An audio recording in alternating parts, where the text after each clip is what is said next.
I don't think I do it. But Arsenal started like a house on fire. Signing number 2 for this new era. It's Judgment Day, people. Yeah! What did your boy tell you? It was never in doubt. Never in doubt.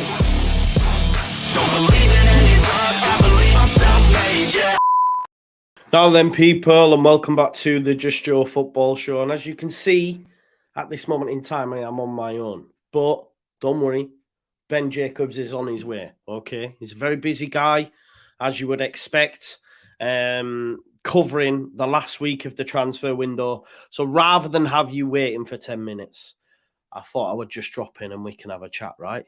It's my show anyway. That's the only reason you're here tonight anyway, if we're being totally honest. Are you ready? I love this song. I just love this song. I love it. And I know people that watch me like it as well, so it's all good. But listen, we are going to Matty Mike and all. Yeah, listen, I do look, I've got John Motson vibes. I know with my flat cap today. But yeah, Ben Jacobs, listen, I spoke to him yesterday, obviously, when all the Weston McKennie stuff started popping off, and I thought, you know what, I'll see if he's got 5-10 minutes for us. But he's given us 45. Well, quarter to, because he's got to shoot after. But yeah, we're just waiting for him to arrive. But of course, we're going to be talking about Weston McKennie. Just to give my opinion on it, I'm really excited by the transfer and the possibility that he'll rock up at Leeds United. I didn't think it would have been within our capabilities really to get someone of Weston McKennie's profile and skill set. And listen, Azadine Ounahi's up there as well. But my preference would be Weston McKennie. I just like the whole romanticized part of him joining up with his his compatriots in Tyler Adams and Brendan Aronson. And let me just say, like, straight away, for me, this deal doesn't get done if we don't have Tyler Adams, I believe. They've known each other for such a long time. I don't think this deal even gets close. We know that Leeds United have held or Victor Orta has held a lot, or been a long-term admirer of Weston McKennie, because we've been linked on a number of occasions, but it's one of them where you look and you think, he's not going to come to Leeds United. He's playing at Juve, Champions League. It's not going to happen. Obviously, Juventus have got their own issues currently with regards to this minus 15-point deduction, and they say it's not going to have any bearing on the transfer activity, but of course they're going to say that. Surely it will have a bearing at some point. I found out today, actually, I was doing a bit of digging on it, just listening to a few podcasts, and it blew my mind. So it turns out that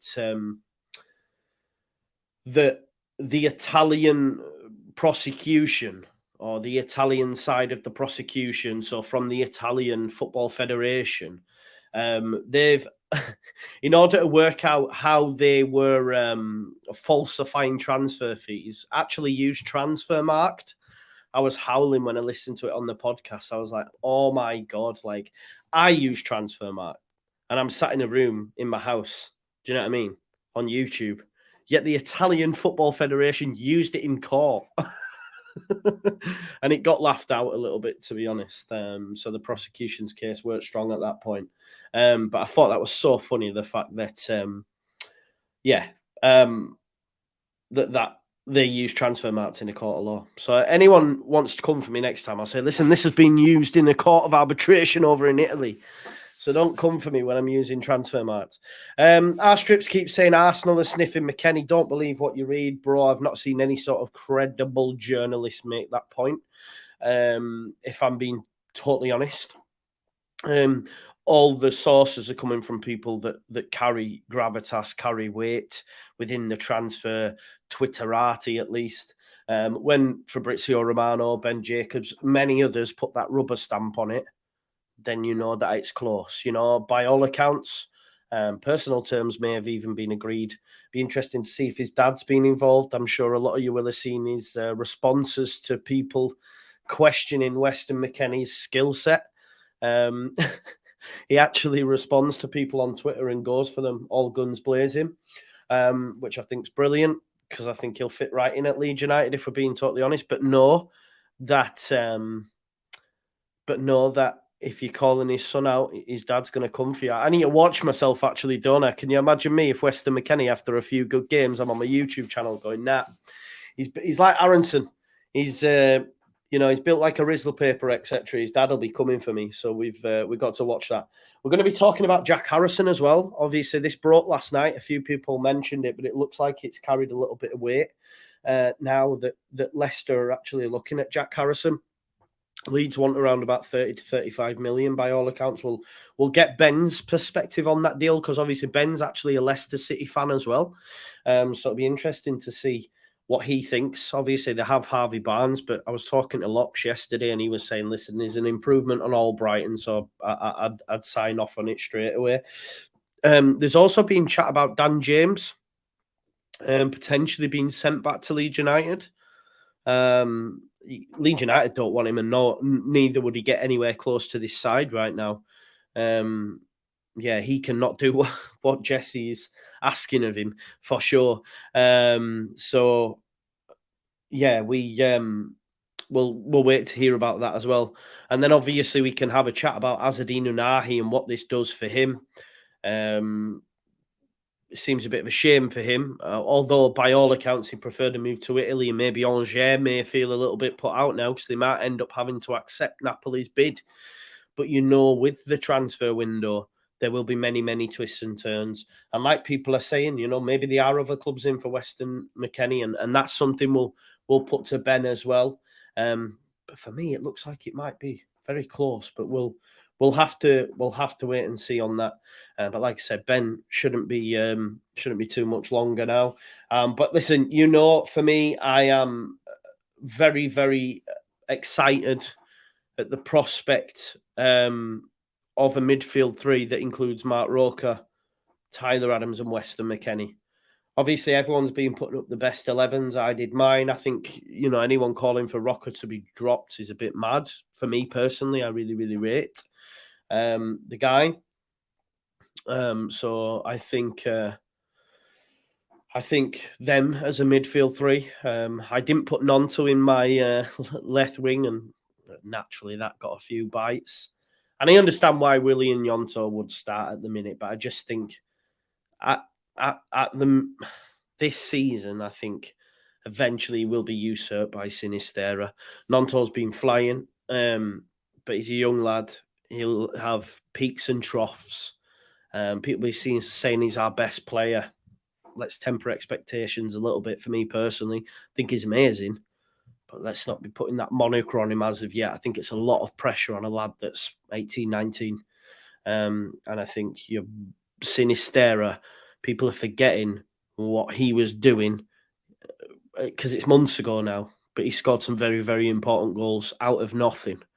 And I think when he gets back to full fitness, he'll have more of an impact on a game than Gnonto. And people might disagree with me, but it all just comes down to Willie's age for me. He's still very, very young. And that's why I went for Cine. But long term, obviously, we know that he'll be, the sky's the limit for Gnonto. That goes without saying. 100%. That goes without saying. You've got to get Rutter in there as well. I think a lot of people say, oh, he's not a right forward, etc. But anyway, I'm going to stop rambling now because Mr. Ben Jacobs is with us. So let's introduce him and give him a good welcome there. Thank you very much for joining us, Ben. How are you? Good evening. I'm good. How are you? Yeah, really, really good. Do you like it up close or would you prefer it zoomed out a little bit? I don't think anybody likes me up close, but I don't have a personal preference myself. I like this. I like this. Yeah. I like this behind us. It's nice. How have you been, first of all? Are you good? Good, yeah. I'm growing what is known within close circles as a transfer window beard, which is not due to lack of sleep or anything to do with King Lear and turning mad. It's just a little superstition where in the last week of the window, some of us raise a bit of money, we all grow beards, nice. And then we put little internal bets down in a WhatsApp group, which end up going to charity at the end of the window, based upon which one of us in journalistic circles gets certain exclusives or stories right. So I'm not allowed to shave at this point until February the 1st. So I apologize in advance for looking a little bit hipster, I suppose would be the correct word. Mate, I've got a flap cap on, so I'm trying to look a little bit hipster as well, so don't worry about it. Let's jump straight into it, Ben. Obviously, over the last 24 to 48 hours, it's really sort of gone off on the Leeds United transfer sphere, if you like, because sort of out of nowhere, I think over time Leeds have been linked to Weston McKennie of Juventus, but I've always felt as a fan, me personally, he was a little bit out of our reach. However, it seems to have been in the last 24 to 48 hours that Leeds are a lot closer to actually getting a deal done than any of us expected. Yeah, and I don't think it's a surprise at this stage of the window to see a club move fast, and Leeds have obviously been tracking Ounahi for a little bit longer, but there's a real opportunity around Weston McKennie, because although Juventus say very publicly and vociferously that they have no interest in selling because of the capital gains violations punishments, there's still a real feeling around McKennie that he's been available on the market really for 2 windows. So we do have to separate the Juventus punishments and any notion that a cut price deal or a fire sale could be a possibility. But away from that, we should point out that Weston McKennie is just a player that is available to the right suitor. And there's been several Premier League clubs that have looked over the last 2 windows.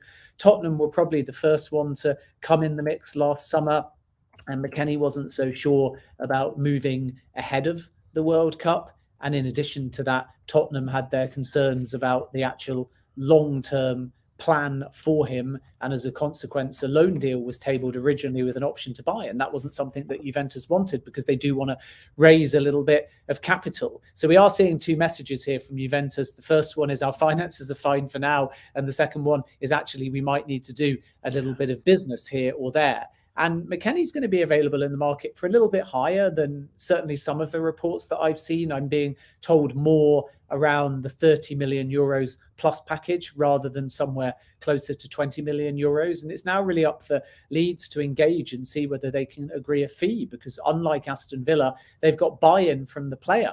And one of the reasons why that's come about is ultimately because of Jesse Marsch, and people are going to make a sort of glib comparison between all of the Americans and just say, why wouldn't McKennie want to join? Players don't really make decisions based upon nationality, but what they are sold on is when a manager's hands-on, and Jesse Marsch has been that in this case, and also when they realise within the squad exactly what their role is going to be. So that is where, rather than determining it based on who you're friends with or who you know, more on the football side, the appeal to McKennie, along with the financials, and there's a broad agreement there verbally already, is the fact that he's played with Tyler Adams in particular before, and he knows that that can work in midfield. And then from Marsch's point of view, there's also this desire to have a player like McKennie who's really versatile, because believe it or not, if you track his career back for the last 4 or 5 seasons, he's actually played virtually everywhere, ranging from midfield to more of a wide player to an inverted fullback to a forward at times in the earlier part of his career too. So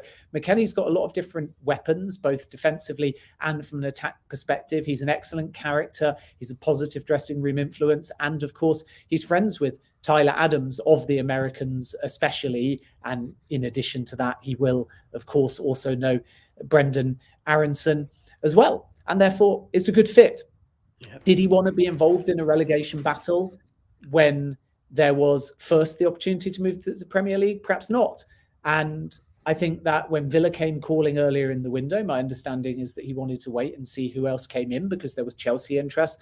There was Spurs, as I mentioned. There's some vague talk that Arsenal have reached out to the agent, but they've not held any direct talks with Juventus yet. So Leeds are in a scenario where they're the front runner at the moment. They've got player buy-in. If they can agree a speedy fee with Juventus, then this one is a real possibility.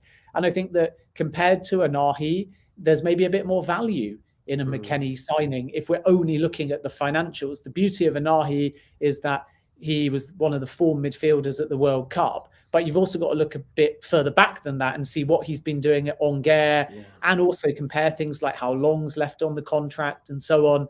And when you look at the different criteria, McKennie probably scores a bit higher in terms of fee versus value versus versatility. But Ounahi, of course, has been a little bit less injury prone of late and is a bit more rigid in his position. So you could term him a specialist, whereas with Weston McKennie, it's not to say that he can't just slot into that defined midfield role, because that's ultimately where he plays, but there is maybe a bit more fluidity about his game. And as Leeds try and set themselves up to be disciplined and keep clean sheets and boss the centre of the park, maybe you could make an argument that a player like Ounahi is better suited. But if we counterpoint that, McKennie can play in lots of different systems, can be used in lots of different game management scenarios, and the appeal is there. So I think this one stands a very possible chance of coming off. And now Leeds just need to move fast, because they're well aware that there's other suitors. And obviously, if they drag their heels in any way at this late stage in the window, then the deal could well be joined by another club that could offer something like European football from either the Premier League or from outside. So I would expect Leeds to try and agree something with Juventus very fast, but at the moment, talks are still ongoing. Yeah, I think that's the main worry, I think, amongst a lot of the fans when Arsenal were mentioned, etc. Because like you say, I know there's been little sporadic links there that if someone of that ilk comes in for him, then there is the potential that he could move. But like you say, having that American contingent, obviously, and Jesse being pretty hands-on, hopefully it'll come off. Do you expect, Ben, it to rumble? Can Leeds, I guess, allow it to rumble on with only a week left, or 6 days now, is it? Or do they need to get it done like ASAP? It's funny, because when you're a fan, you think that the last few days have no time left. And when you're agents or players or buyers and sellers, it's deemed to be plenty of time, because it only takes ultimately a small amount of time to table an offer. If you know what the ballpark is, there won't be that many negotiations. There's a few considerations here. One is it going to be a permanent deal or a loan? And then two is, within a loan, is it going to be an option or an obligation? And I think that from Juventus' point of view, they do want a permanent sale or a loan with an obligation to buy. And you can understand why a suitor mid-season may want to kind of have their cake and eat it a little bit and go more for a loan with an option. So there's no real time to get into the ins and outs of that type of thing. If Juventus are genuine, which clubs tend to be this late in the window, especially with a player that they are open to letting go, if they ultimately turn around and say there's no option possible in a loan, then Leeds will have to determine whether or not they can get some of the permanent sale value. And on top of that, they'll have to choose between loan with obligation or a permanent sale. I think the situation is very positive, because Leicester have vaguely inquired. Villa did actually try and sign him and got a relatively cold response from McKennie's point of view. So the fact that Leeds have actually got the player to say, yes, that's preferable, is really useful. But make no mistake, once a player who can ultimately agree broadly to terms with more than one club, they don't sign anything that exclusively gives Leeds a period to complete the deal. So once McKennie's got that offer, his agent can ultimately go to every single other Premier League club, particularly those with European football, and say, you've got to counter or move now, otherwise he's going to Leeds United. And that's the danger, that you get used as bait. So it's very genuine on McKennie's part. He's not only agreed verbally that the Leeds terms suit him so as to give himself leverage, absolutely would move to Leeds if the clubs agree a fee and there's no other suitors. But there is always a danger in this window that somebody comes in late, because they realise now Leeds have moved, they have to as well. So therefore, Leeds will want to move quick. I don't think that we're necessarily looking at hours or this evening, but I think by the time we get to the weekend, the picture should be clearer. Oh, good stuff, good stuff. I know. It reminds me of, like, with the Gakpo was going to Man United, then he went to Liverpool, and they did the same with the Luis Diaz, him going to Spurs, and then bang, Liverpool came in. And hopefully, I didn't know about the Villa stuff and that. So like you say, it is quite positive for Leeds that he's actually turned around and said, no, yes, I'd be up for that move. Now, where does that leave Azzedine Ounahi then? Because he seemed to be number one pick, Ben, for such a long time. And I know we spoke last week and you mentioned how sometimes what you believe to be the number one isn't always the case, and maybe he was used. Like, what's going to be his situation now? Well, I think as we discussed last time, and I'll just reiterate it briefly because there may be different listeners, the Onguer perspective was always they would prefer to sell to a Premier League club because they believe that's how they can get the highest possible price. The player ultimately hadn't made a clear decision, but was very interested by the prospect of Napoli, for example. And on top of that, there was some talk that Atletico Madrid might come in. So Ounahi's been biding his time, and that looked like quite a sensible tactic, maybe when we spoke a week or so ago. But now time's ticking away. And it's going to be quite astonishing, really, if one of the best midfielders at the World Cup at 22 years of age, at a team like Onguer, who are struggling horribly within Ligue 1, and may not be able to cash in anywhere close to the same value in a few months' time. So when you look at all of that scenario, to then find that he hasn't yet gone is very strange. But it tells you that the price being quoted is still seen to be too high, even though when maybe fans look at it, they just say it doesn't seem like a big number. Yeah. A lot of it comes down to value and contract length and so on. But you're still ultimately getting a really combative, dynamic, progressive, forward-thinking, modern midfielder who's 6 foot, who's 22, and has racked up some decent experience for Onguer. Last season, he played over 30 games and he showed that he could chip in with the odd goal.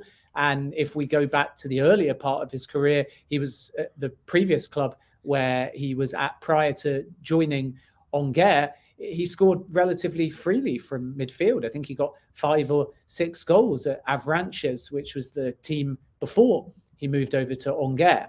So the development and the potential is there, but something is clearly putting off all these clubs at this point. And from Leeds' perspective, I still understand that that's value. And Leicester have kind of been in and out of the race a little bit as well. This is normal too, because you have to take on a tactic where you try, then in such a short window and also a seller's market, you move on to another target and then you come back, and hopefully the selling club starts to sweat a little bit because they know that you've got other options, and this is a good opportunity for Leeds now to leverage McKennie and Ounahi and make sure that they at least get one of them. And I think that they'll be delighted with either in many senses, rather than calling them one or two. I think that in a late part of a window, especially January, you have to take all your races to the very end to see what's actually possible, because there's ultimately multiple suitors involved.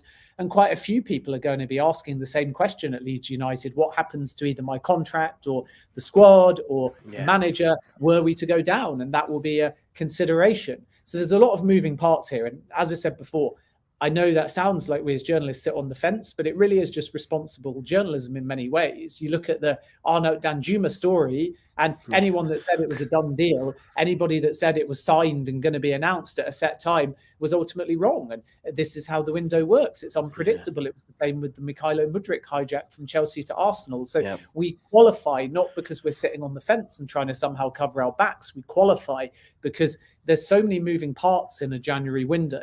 And with Ounahi, I think it comes down once again to this split between the player perhaps feeling like the World Cup has earned him European football and being tempted by some options actually outside of the Premier League, and maybe even having the confidence to feel like a new suitor might come in very late in the race. Because you look at, for example, Chelsea, and I'm by no means, by the way, linking Chelsea with Ounahi, but they're trying for Moises Caicedo, and they've also tried for Enzo Fernandez. And then they suddenly get in a position where, what if they get neither? Then very last minute, if they still desperately need a midfielder, they may turn their attention to somebody completely different. And that's where an agent is constantly putting out feelers to try and predict the movement in the market. So the agent may be saying to Ounahi, listen, don't panic, because on the last day of the window, something will come for you. And if the player trusts his agent, then that's why you get this delay and delay and delay. But again, from Leeds' perspective, it's about the club not being particularly sold on the price, because the market value actually, even after the World Cup, and I know this is a very hot topic and often debated, but the market value is somewhere in the region of 15 million euros. And the kind of money that is being asked for is, roughly speaking, double that or even a little bit more. And that's what's putting Leeds off. And they also have to think about spending that amount of money and then maybe going down. And does Ounahi want an exit clause? Does he actually not want to play in the Championship? Whereas with McKennie, as I understand it, if Leeds go down, and we don't really want to be talking about that or saying that that's going to happen, but you have to plan for this in the middle of the season, and that's why it's quite hard to attract a player. So with Ounahi, I'm told that actually he wants some kind of clause in a contract which at least gives him the out if an offer comes. Not automatic and on certain conditions, but ultimately, if they went down, he would want the opportunity to then go elsewhere. So then do you want a loan with an option to give yourself an out? Do you want a loan with an obligation? And then only if Leeds stay up, are you obligated to buy? Or does the deal become very complicated? Whereas with McKennie, he would know moving to Leeds that were they to go down, it was still ultimately his club and he would fight to get them back up. And I think that's also part of the appeal that Jesse Marsch sees, not just the value, but maybe a slight difference in personality and mentality between the two players as well. No, that's great, Ben. Thank you. So much information. I know everyone's lapping it up, so thank you. Stephen just put in a super chat and did say, if the McKennie or Ounahi deals don't work out, what other deals are possible for Leeds? Just on that, if you were a betting man, and I know maybe as a journalist you probably sway away from that, do you envisage a situation where Leeds get at least one of these done before the end of the window? As you say, I mean, it's not the most responsible thing as a journalist sort of saying bet on this. And even if we take the betting analogy out of it, I think we have to be very careful, because what that does is create false headlines and clicks, and that's not really what I'm trying to do during the January transfer window. The understanding of where your team is and what the direction of travel is a more honest process. And it might appear laboursome at times because maybe there's not an update every day, but at least you get a real sense of the why behind something either succeeding or failing. Whereas ultimately, if you come out now and say there's a real possibility of McKennie happening, then if the clubs don't agree a fee, people come back to you and they say, didn't you say it was definitely happening? And I'm not Juventus, I'm not Leeds United. So what I would say on McKennie is that if Leeds hit a number around 30 million euros, there's no reason for Juventus to reject that.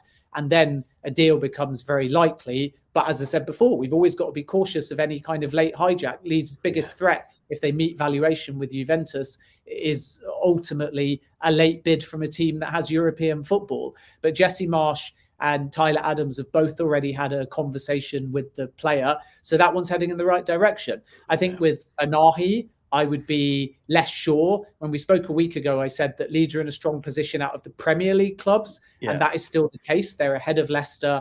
They also have a higher valuation than Leicester, but both of the valuations of the clubs have still been below what Angers have been asking for. But we've always got to be a little bit cautious about a European club coming in, especially again, one with European football. And that's kind of testament to Leeds' ambition in all of this. So we should make that clear too, that they're entering into races here for, in Ounahi's case, one of the players of the tournament at a World Cup.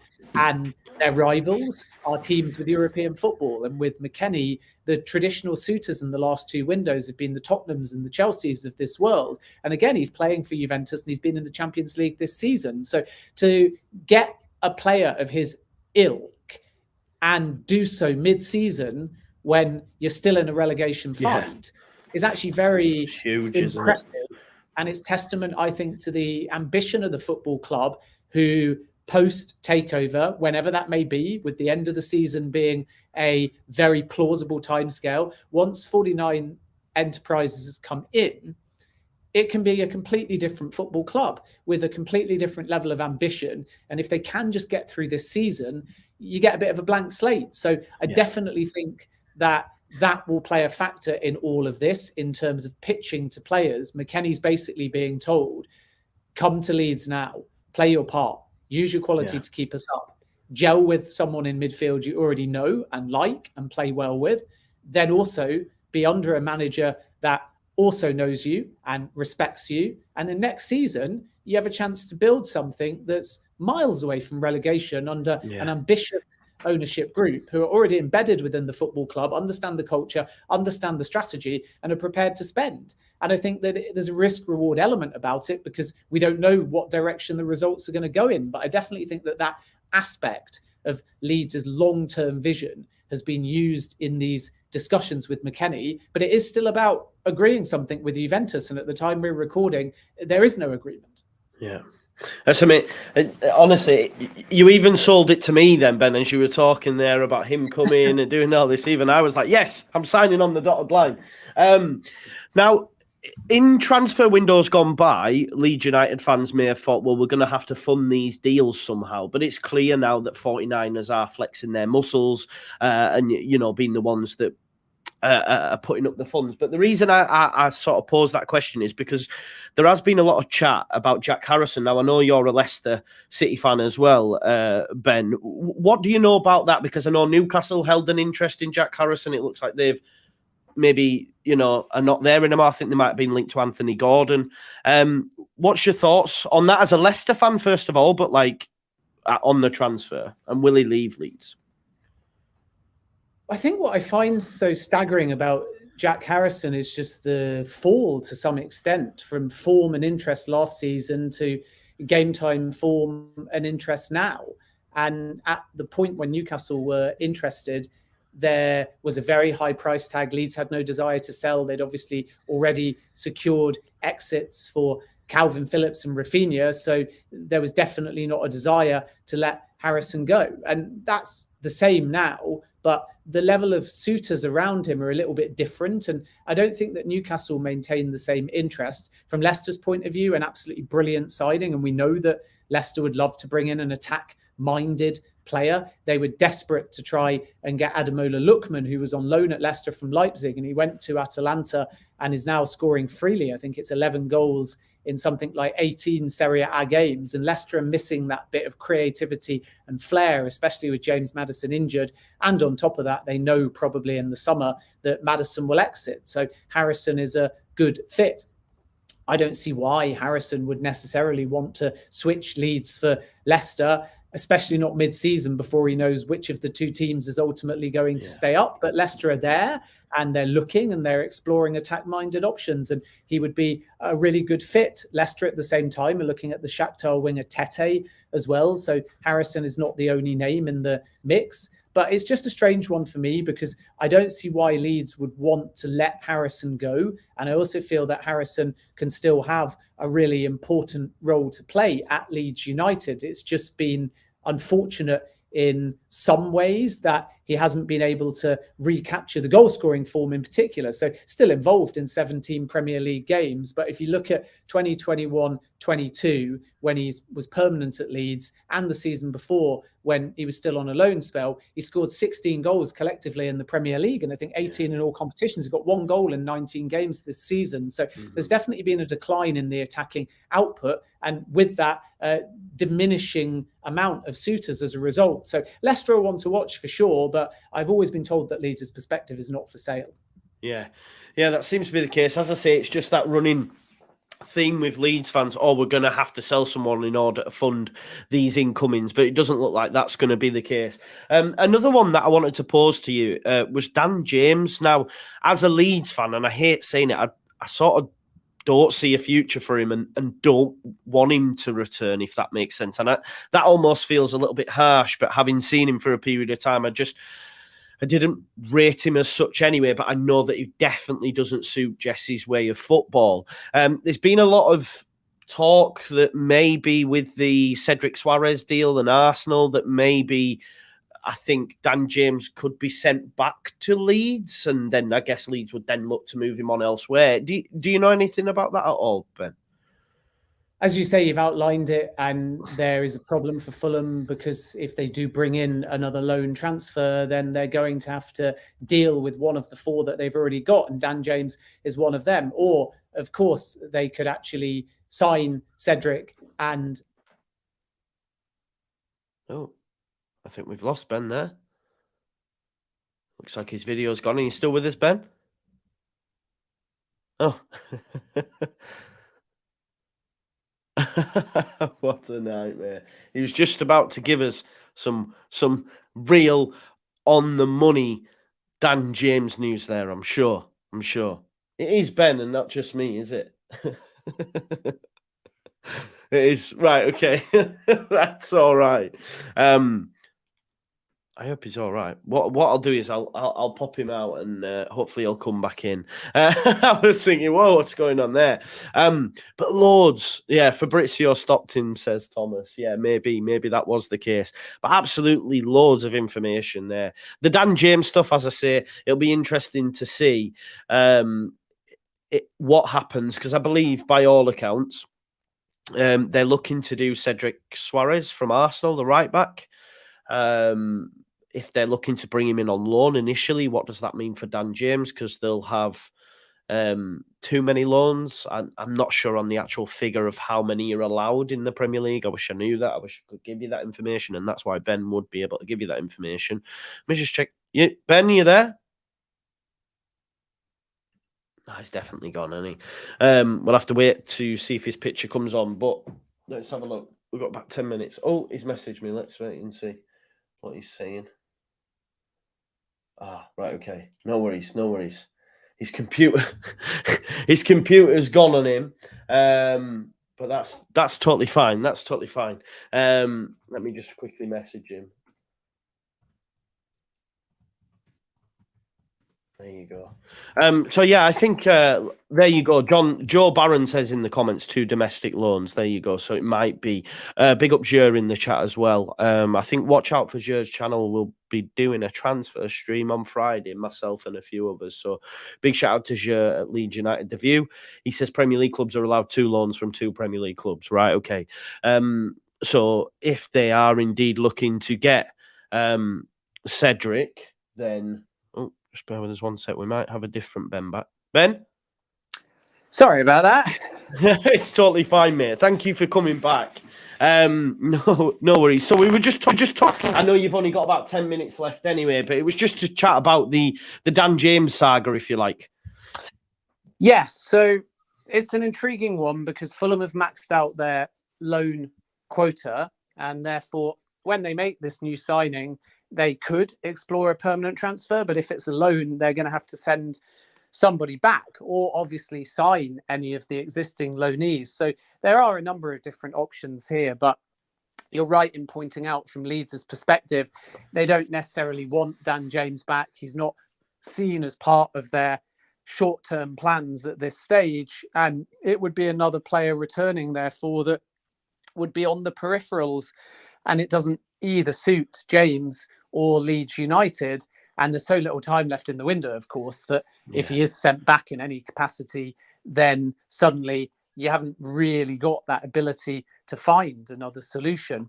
I think that the other thing that's key to all of this, and I would have to inquire, so I'm certainly not going to speak with any authority on it, but not every loan deal in this capacity to protect the club that sent them out would have a kind of instant termination in any capacity. So that's the other thing. Leeds may well have the cards here. This isn't only a situation where Fulham can say, have him back. It will apply if there is a termination clause on the part of either the player or the buyer. So we saw that with Martin Dubravka, for example, who said during his loan spell at Manchester United, I want to go back to Newcastle, and the player had something written in.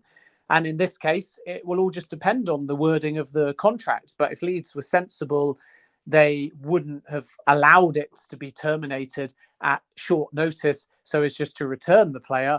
Otherwise, they obviously themselves end up having another squad player that they have to deal with, and it puts them in a very uncomfortable position. So I think that the Leeds fan base, certainly the ones that have engaged with me, have kind of come out at times today and even yesterday and asked with a kind of worry about integrating him back into the squad.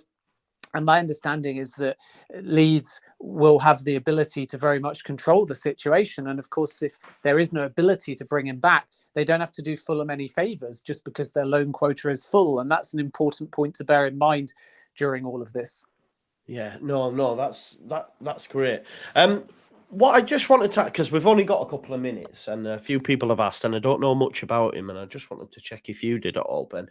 Leeds United have just got a new head coach, if you like, not head coach, but more so Jesse's number 2 in Chris Armas, who was previously at Manchester United under Ralph Rangnick.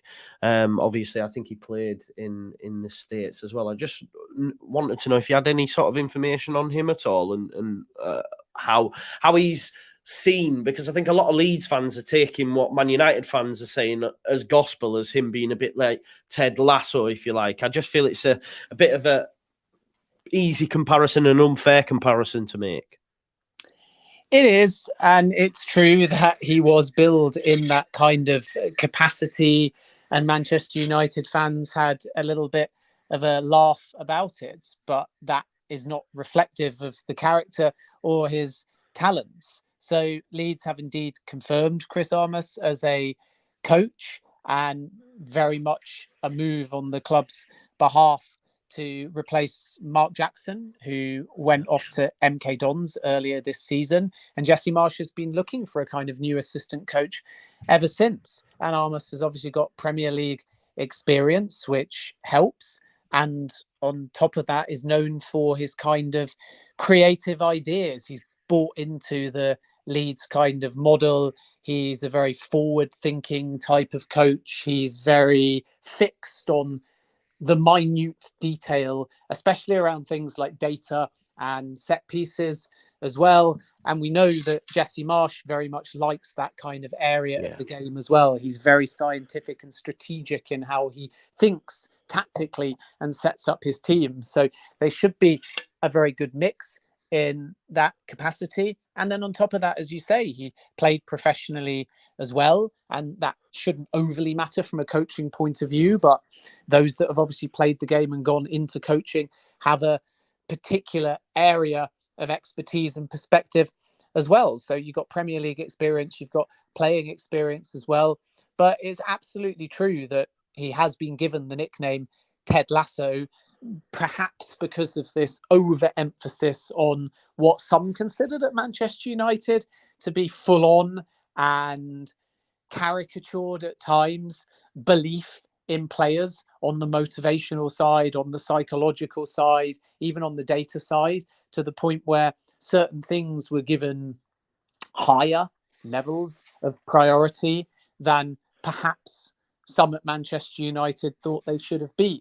And this is one of the challenges, that when you're a coach and you're working directly with players and big egos as well, and you're trying to get the best out of them, and you're looking for a marginal gain, and you go to a player like Cristiano Ronaldo, and you start talking about psychology, or you have mottos to motivate, or you get over exuberant in your mannerism, or you point to bits of data that the player thinks is irrelevant, it can be seen at a club like that, especially of Manchester United's culture, which is not necessarily the most scientific. It's not necessarily the most forward-thinking. Things are done the Manchester United way. And, you know, when Ole Gunnar Solskjaer used to describe the Manchester United way, it got kind of billed as a compliment about the culture of that football club, but it's actually a criticism in many ways. Not that Solskjaer meant it in that way, but if as a football club you just say it's our way, it's the Leeds way, then what you're kind of saying is we're not going to change. And in football, you have to change. So obviously, if we're talking about the Leeds way in terms of culture and fan base and heritage, then that is all extremely important and must remain the same. And anyone coming into the football club has to respect that. But if it's about methods of coaching, if it's about data, if it's about science, if it's about injury prevention, if it's about set piece coaches, if it's about mental health and psychology, then even if they're taken in their own entity and they appear a bit extreme, this is how football clubs improve. And you may remember when Jurgen Klopp at Liverpool got derided for getting a throw-in coach, and people said, well, won't there be a kickoff coach next? And you start to think, well, why wouldn't you try and rehearse a kickoff? Why wouldn't you try and get better gains from a throw-in? And Chris and Jesse, by the way, are very much in favour of that. How can we do a set piece no one else is doing? How can we get a player that is underperforming to get confidence in themselves overnight and be a bit more of a leader? And it does come across as quite Americanized, but ultimately American franchises actually have quite tight dressing rooms, quite unified dressing rooms, quite media trained players. And some of that could translate well to football. So I think it's a good fit. It's absolutely true that he was seen as a little bit hit and miss in terms of his personality and mentality as far as Manchester United were concerned. But by the same token, Ted Lasso is not a nickname given to him because of the soap, because he was somehow seen as a buffoon and an idiot. Ted Lasso was a name given to him basically just because he was American, and it's as simple and stereotyped and as caricatured as that. But he's an American that has been assistant at Manchester United, coach at Toronto FC, coach at New York Red Bulls, part, of course, of the City Group, an assistant at Chicago Fire. He won almost 70 caps for the United States. He played for LA Galaxy and also Chicago Fire. And on top of that, when you actually look at the wider CV, so not just Manchester United, what you start to see is a lot more respect for his ways, a lot more individuals, young players in particular from America. I remember speaking to one or two, for example, that played alongside him towards the end of his playing days, actually, at Chicago Fire. And then also when he was at New York Red Bulls, where he was assistant. And those younger players, especially if they've ended up moving elsewhere now to slightly bigger clubs, all said the same thing, that he puts a lot of time and effort and thought into the advice that he gives. And coaching, as I say, is not only a tactical thing. Coaching is also about how the development of the player on the training field and in a match situation also tallies to other aspects that is fed up to him and ultimately Jesse Marsch, whether that's a bit of data or whether that is something psychological that he thinks he can spot and improve within a player. So I think that maybe as a combination, they'll be quite micromanagey, but in a good way. Yeah. But I think that Jesse Marsch is being given a freedom to hire ultimately and hire people that is a fit for him. Yeah. And as a consequence, like it or loathe it, I think Leeds can at least feel like there's an element of patience, investment and long-termism in both Marsch and this project, which again, if people want Marsch out, they're not going to be particularly happy about. But regardless of the names involved and the individuals that play, I think it's quite nice to have a football club in this position that are sort of saying, you know what, we've got a long-term vision and belief, and we don't ideally want to alter that, because if we do, then we sort of have to start building the project again. So maybe to some extent, this hire can actually be seen as giving Jesse even more time, because it would be counterproductive, wouldn't it, to bring in Chris Armas and then a few weeks later get rid of Jesse Marsch, because this is very much a Marsch hire. Yeah, no, I agree. I agree with you on that respect, because I did think initially it took so long to get the deal done because they was unsure, and now it's done. It's very much like locked and loaded. We're in with Jesse now. So yeah, the jury's out on him as a manager. But one thing's for sure is the club and those that are running it have definitely backed him. He's been more, backed than any manager in the past, couple of decades, to be honest, Jesse. So he's got to get it right, and hopefully he will. But Ben, I know you're a very busy guy, and the Carabao Cup semi kicks off as well very soon. So I know you have to shoot. So, folks, Ben's Twitter is in the description to this video. I know he got a lot of love on the back of the first video. Continue to show your support to him, and I just want to thank you again, Ben, for taking time out and coming on the channel. Yeah, absolute pleasure. Apologies, I dropped out and don't have a video now, but such is life and juggling many things. But as I say, good luck to Leeds for the last few days of the window, and look forward to coming on again soon. Great stuff. See you later, Ben. Bye. All the best. And there we go. And that was Ben Jacobs. Great guy. So knowledgeable. Can speak really, really well. I just give him a name and he just goes. And I like it because I learned so much as well. So thank you very much again to Ben Jacobs for coming on. And do you know what? I was actually watching quite, because I'm under the weather. That's why I've got Lucas here. I can't lie to you. I'm under the weather. I'm bunged up. I've got Anyway, so today when I was in bed, I watched some videos on Chris Armas just to find out what the situation was with this whole Ted Lasso thing and what we actually get in. And I think a lot of it was just down to ignorance from the Man United players. And like Ben touched on, and I think he's bang on the money, when you're maybe going to a Cristiano Ronaldo who's won everything in the game, it comes down to that respect thing, right? He's probably looked at Chris Armas and thinking, you're coming to me. Are you aware I've won Ballon d'Ors? And you try to tell me if I do this differently at this stage in my career. So I think we need to give him time. We need to give him time and see what ideas he can get across, because Jesse does need support. And it's clear, as Ben said, the club are supporting him. The club are giving him all the tools. I can't remember a manager that's been backed like Jesse has. Even, Bielsa nowhere near backs like this. If we can get Weston McKennie over the line, and I'm pretty confident at this moment in time that we can. Like Ben said, he's turned down Villa, he's turned down any advances from other Premier League clubs, but has actually agreed to come to Leeds United in terms of personal terms, which is huge, especially when you consider where we are in the league.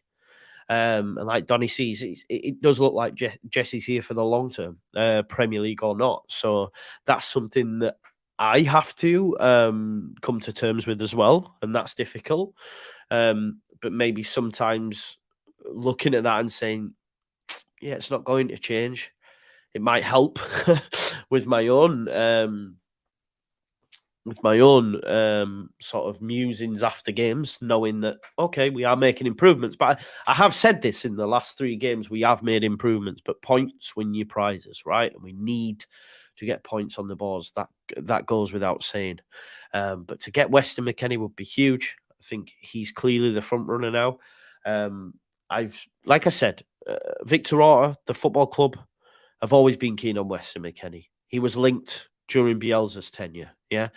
Now the 49ers are the ones calling the shots.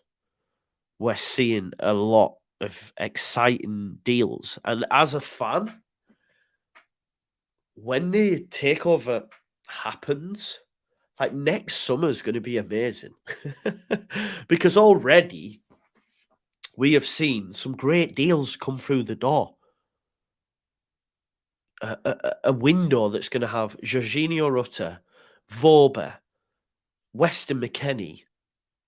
They're not and not having to sell anyone, not having to balance the books. Jack Harrison's going nowhere, which I know a lot of people will say sell him, but I'm all for him staying. Sanderberg. I was having a little bit of a laugh with Connor earlier, actually, because I think his preference is Ounahi. It's like, don't do it to yourself. Don't do it to yourself, brother. I won that battle first time around. I'll win it again because Weston McKennie will be the boy. I do think he'll fit like a hand does in a glove. Genuinely, I think he'd be great for us. Yeah, Jamie may be the case, but I think we would bounce back, and I'm more confident that we would under this regime. Yes, potentially D. I think what's happening, obviously, and I think this is why the Rutter deal took as long as it did, is the fact that the club was sorting out at their end who was going to pay for what. And the 49ers, because a lot of transfer deals are, done over a number of years, they have to agree to take them payments on. Do you know what I mean? They have to agree to take them payments on. So it has to be the 49ers, whether or not that means like it comes off the end of value, you would imagine, right? You would imagine. But obviously the 49ers will want to protect their asset as well, because if we did go down, it depreciates for them, right? But like Expat Life in Colombia says, a midfield 3 of Rocker, McKennie and Adams is amazing. I think a lot of people keep dropping Rocker in their 11s. I don't understand it. He's decent. Liam's just tagged me in something. Everton are speaking to Carlos Corberan. Makes sense. I mean, they're getting ready for the championship, aren't they?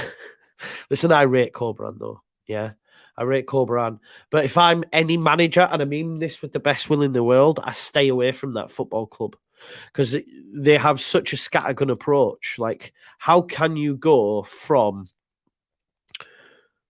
Bielsa and then your second choice being an Allardyce type, even in because I was listening again, I listen to a lot of football. I'm constantly trying to learn more, even at 35, looking into more like statistical data and stuff, just so I can improve the channel and improve my knowledge base for viewers. And I was listening to a podcast that was speaking specifically around Everton today, and the managers that were linked when Lampard eventually got the job, they were all so different. There is no plan there, and I think if I'm a manager, stay away from it. Stay away from it, because it is a poison chalice at this moment in time. I think the Mashiri was trying to sell it the other night, weren't he, for half a billion. because he wants to recuperate his money. I don't know. It's all a bit of a madness. But yeah, thank you, McCallum. I don't feel it, mate. As you can hear, I'm all bunged up. I woke up this morning genuinely like, oh no, I've got a job interview tomorrow though, so I need to make sure I'm in tip-top shape. Yeah, and I'm gonna go make pies on Friday. Men make pies. It's an initiative. An initiative in the northeast for men to talk about their feelings whilst making pies. So I quite like the sound of it, man. So I'll get you some pies made and I'll share them with you. But yeah, listen, we've done an hour. Ben Jacobs, fantastic guest. I'd love to get him on transfer day, but he'll be too busy. Maybe he could drop in for like 5-10 minutes potentially, because obviously I'll be live throughout the day. Obviously we play Saturday as well. We play Accrington Stanley. Accrington Stanley, who were they exactly? Okay, we've just had another update here that just want to shout out Steve Mayer's just tagged me in. Let's have a look at this. Per McKennie, Leeds United offer Juve 5 million for a 1-year loan and another 25 with bonus for the redemption. It's broken English, of course, because it's translation, but that would equate to around about 30 million. I think it's more than that. Hannah says, when are you fixing your walls? Yeah, a lot of people actually thought the person was actually my landlord. I meant it with a bit of tongue-in-cheek. Like, what I meant was, whoever commented about me having these holes in the wall from the previous shelf, I'm like, I try my best to give you content, and you want to complain about 3 dots in the wall. But again, that's just what's going on for them at that moment in time to think, do you know what, I'm just going to comment on his holes in his wall. Not about what I was discussing, but what just literally was, can you please fill in the holes in your wall? I was like, oh my God, is this what we're doing? Smudge, big up to Smudge, great supporter of the channel, love you, brother. He says, hey up all, development of the squad is on the up. My concern is that Jesse will not develop as fast. He struggles tactically now, and he's going to have to rotate this squad to the max. Game management priority for Jesse. Yeah, listen, as I was saying earlier, I think we need to get locked and loaded and accept the fact that Jesse's here. Like Ben said, the club, players come and go. So I don't care. For me, this is my opinion, right? This is my opinion. Players can work under anybody. Okay, they might have preferred styles, etc. But ultimately, your playing personnel are there, right? But when you're bringing in coaches so close to what is considered do or die time by a lot of Leeds fans, then, you know, you'd have to then pay Chris. Like, you're not having to pay your players off, are you? You'd have to pay Jesse off. Maybe, I don't think Rennie Marriage, because it's not sort of part of his, but you would imagine Chris Armis bails as well. Do you know what I mean? And it doesn't make sense. I don't know, maybe I'm just clutching. I don't know, I'm just guessing, getting 2 and 2 and getting 5 or whatever, but it seems strange that they've brought him in so close to what we as Leeds fans would consider like, you lose against Forest and we're like, what's going on? Because we've got 2 games against Man United and then you're playing Southampton and Everton and you're like, oh, do you know what I mean? But big up to Smudge. Thank you for your super chat and thanks everyone for your support as always. Yeah, it's a 4. It's a 4. It's a 4. What's a 4? Me holes. What are you on about? What's a 4? I'm confused. You be naughty, Anna. What are you on about? Marching on together, indeed, Joshua. Marching on together. Yeah. Listen, I've been to Hardcastle Crags to Sherna. I used to go there all the time when I was a young'un, to be fair. Let's just talk about this, actually. Let's talk about this, because this made me chuckle. Cody out on loan to Luton. Do you remember when... I want it, Hannah, I do. Do you remember when he was going to Borussia Dortmund? Do you know what I mean? Do you remember when he was going to Borussia Dortmund and Newcastle and all these other top clubs? And now he's going to Luton. This is what I don't understand. Now, I think, listen, he's either not as good as we all thought he was, or he's just going there to run his contract and then get a thing. But I think he's got a poor agent, poor advisors, because we got a similar move when he left Fulham. It was a similar sort of vibe, and he came to Leeds, and it was exactly the same. Now, it took me a while to get back on board with Cody after what happened with Bielsa. And then, obviously, he's still not got game time under Jesse. There's a reason for that. There is a reason for that. So regardless of what you think about our current right-back situation, there's a reason he's not being played under 2 managers now. Especially when you consider, when you look at our 11, probably the right-back and left-back positions are the weakest. We brought in Rasmus and Aileen's still playing there. So it shows you where he is in the pecking order. Now, his agent, for me, is doing him a disservice because he's talking all these big clubs and then he's going to Luton. Do you know what I mean? So I don't know if his advisors or he literally is like, nah, listen, this is the crack. I know he just wants to play football, but just sometimes it's like, oh, wait, because as soon as he was... This is what I'm saying. I've not seen a lot of drama. And when I have seen him in the first team, I haven't been impressed. Just my personal opinion, right? Everyone's different. I still think Luke Ayling's the best right back at the football club. But that's just my opinion. Football's about opinions. Because whenever I've seen, and I'll never forget when he got murdered against Martinelli in that game before Bielsa got sacked, a couple of games before. I think... Oh, I've lost where... You can tell I'm sick now. What was it actually? What was I discussing? I was talking Cody. The level he was at, not actually being up to scratch. Yeah, so his agent talking about all these clubs. And he's going to Luton. Do you know what I mean? Is there a bit of attitude there, potentially? Is it his agent? This is what I'm saying. They have to be... Footballers, I guess. Listen, I'm not a footballer. I wish I was, of course, playing for Leeds United. But there's obviously a bit of an issue there because he's going to leave Leeds now. He's not signing a new deal, is he? So he's going to leave on a free. Now, it seems strange to me that the club would allow him to go out on loan and not try and garner some sort of fee. But then again, I don't think we'd have had to pay for him, would we?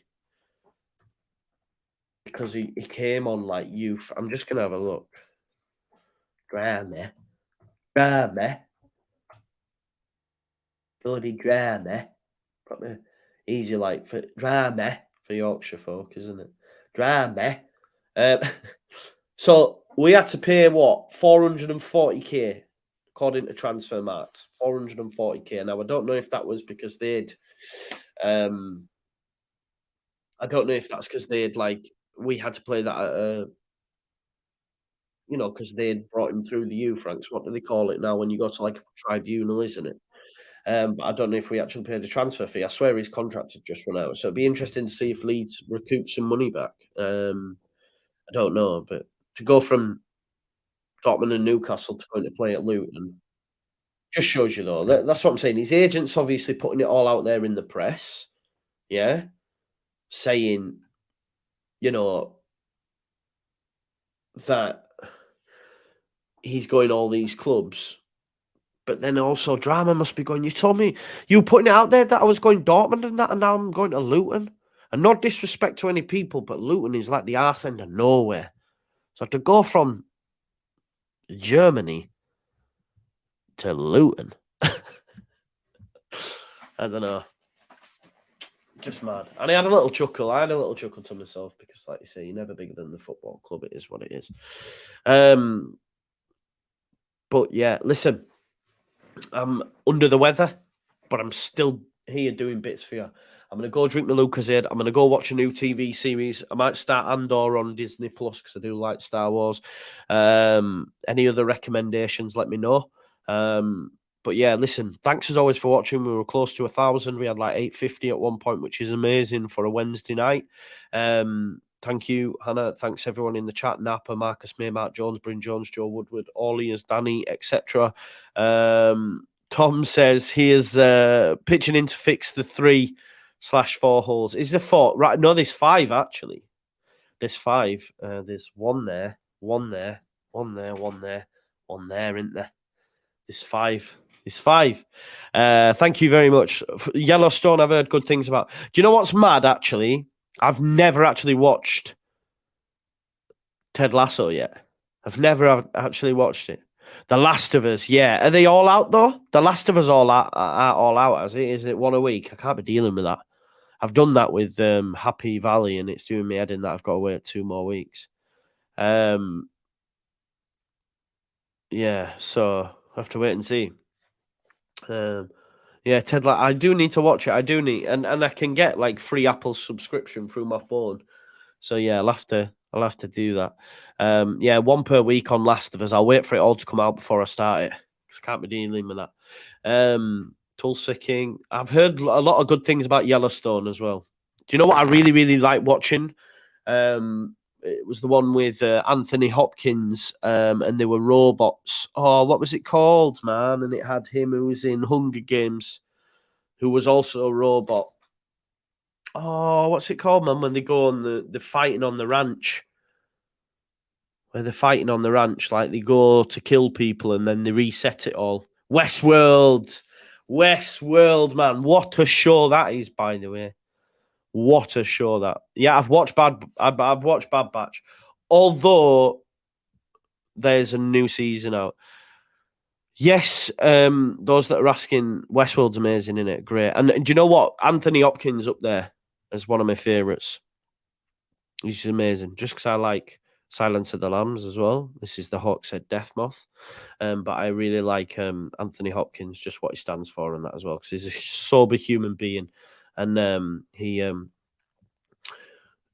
speaks really, really well. And I like listening to him. But Yellowstone sounds like a shout. Happy Valley is on iPlayer, yes, but there are still 2 episodes that are out every Sunday. Better Call Saul, seen it, great.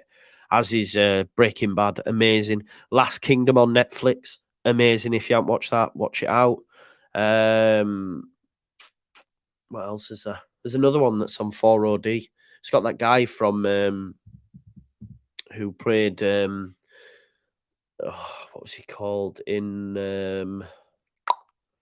Game of Thrones? Who nicknamed Creek? Not him, not Alfie Moon, but the guy who was the baddie to him. Forgot his name. Oh, what was his name, man? Sons of Anarchy could never get into, you know. Could never get into it. Westworld, yeah, amazing. Last Kingdom's elite. Last Kingdom's elite. Part of it was actually filmed up here in Seaham. Man United are 1-0 up, are they already? Which I'd like to watch that. Andor, yeah. Listen, Andor might be the best Star Wars spin-off because I tell you, Rogue One is one of the best films. Rogue One is an amazing film on the Star Wars. Tiger King.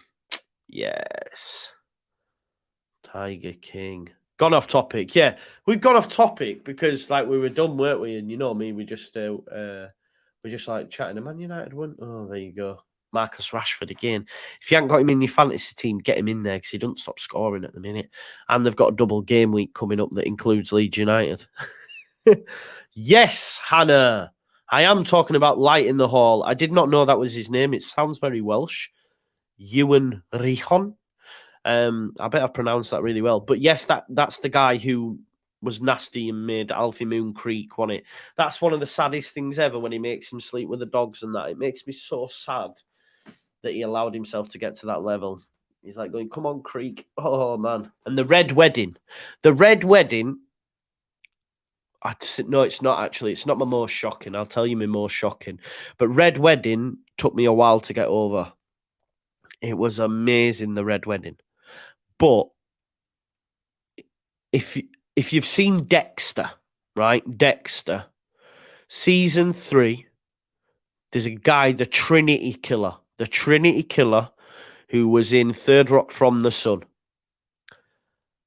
I don't want to like spoil it for you, but what he does in that last episode, I literally could not watch for about a week. It knocked me. And I'm not lying to you. Like, genuinely, I used to watch Dexter every night. I loved it. Bam, bam, got all the way through. I've watched the new season and that. But that season, I think it was season 3, with the Trinity Killer. Is his name John Lithgow? And he was in Third Rock from the Sun. He was the dad in Third Rock from the Sun.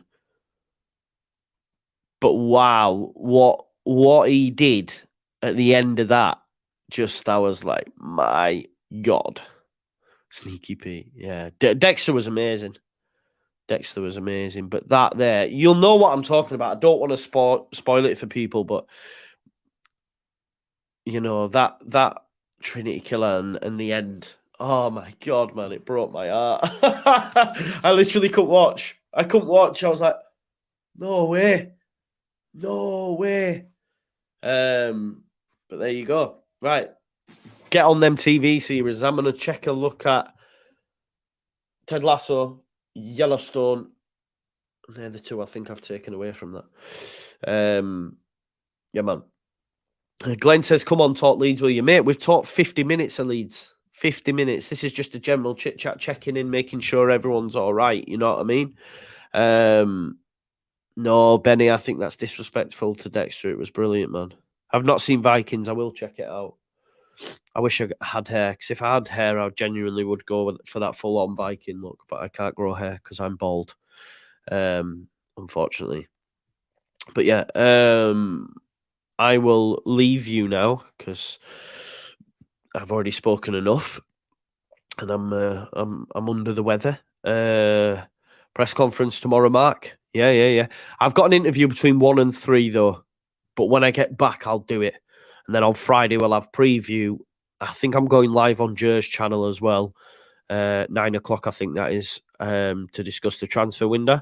And then on Saturday, I'll be doing your watch along, of course, for Accrington Stanley versus Leeds. Kickoffs at 12:30, so I'll be live from about 11:30. And Stranger Things is elite. What happened at the end of that season blew my mind as well. And the young African American kid was amazing. Like his acting was elite when Max was getting lifted up. Like amazing. Forgot his name. My apologies. But yeah, listen. Thanks as always for watching. Smash a like on the video. Subscribe to the channel. Get your comments in, and of course hit that notification bell. And again, just thanks for the love and support. I seen yesterday actually on my analytics that we'd hit Lucas, that's it, Toby. We'd hit 5 million views. 5 million views in less than 2 years. Amazing, you know. 5 million views in I think it was 1 year and 316 days or something like that. I think I first did my video back in 12th of May. I had a look. But yeah, 5 million views I've had since I started doing. So that's amazing. Yeah, Jet, I'm on it. Right, yeah, so I'll stop talking now because I'll be here again, but thank you. Yeah, Lee knows, man. Peace out, love you all. Have a great evening, and I'll see you tomorrow, man.